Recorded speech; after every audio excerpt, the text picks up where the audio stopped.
classic mini consoles are nothing more than a cash grab, but every man and his dog seems to be jumping on the bandwagon. Not only have we seen Nintendo with the NES and the SNES, and rumoured to be bringing out the N64 version fairly soon, we've also seen Sony bring out one, SNK bring out one, Commodore, we're supposed to be getting a PC one, which I find really funny. And, well, Sega, well, we've already had one. It was shit. Let's be honest, it was absolute shit. It was from At Games, and it was a terrible mini console.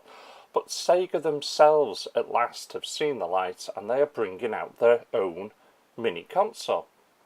Now, I'm getting quite excited about this one, because not only will it come preloaded with, I think it's 40 games. You know, America will have their choice in the Genesis, and we'll have our version in the Mega Drive. The only bit that winds me up a little bit is the fact that well, I'd say wind me up, it'll wind up maybe the Americans. You're only going to get the 3-button version. You'll get 2 controllers, 40 games, but you're only going to get the 3-button version. Where ourselves, I'm led to believe, we'll get, again, 40 games. They're going to be slightly different, but we're going to be getting the 6-button version. Don't know why.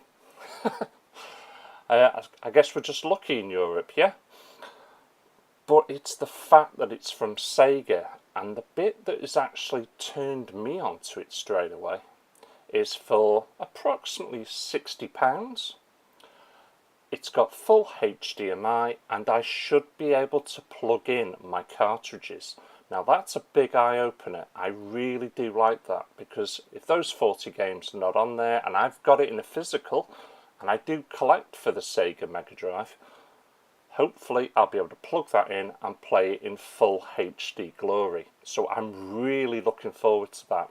I'd be very interested as well to see if an EverDrive fits this, and whether or not, do you remember they brought out that adapter to allow you to play the Master System games on it? Whether or not that will work as well. So I really am anticipating this launch, and I'm quite excited for this one. Now, is this classic micro console the only console that Sega are going to be launching? Because again, the one doing the rounds is the Dreamcast 2. It's starting to gain a bit of momentum, is this rumour now. Is this the right time for Sega to jump back into the console market? It's got some tough competition if it does. We already know that Microsoft are planning a new console, and certainly a Sony. You've also got Nintendo, currently with the Switch, but I could see them bringing up an updated version in a couple of years anyway.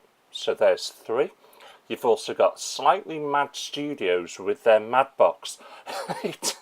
It's an ugly console. I don't care how you try and sell this one.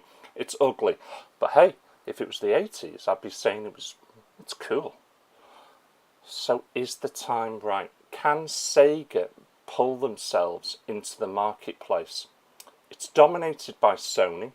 Nintendo are second, and Microsoft are certainly bringing up the rear, because their sales are nowhere near as good as those other 2 companies at the moment. You've then got Slightly Mad Studios wanting a piece of the cake. Is it right? Can Sega squeeze themselves in somewhere? It's certainly a big fan favourite, and I wish them the best of British luck if this rumour turns out to be true. I really do hope it is. Bear in mind though, the Dreamcast was the console that ended the company in the console market. But it was the very first console that also gave us downloadable content. A lot of people forget that. They were certainly an innovator.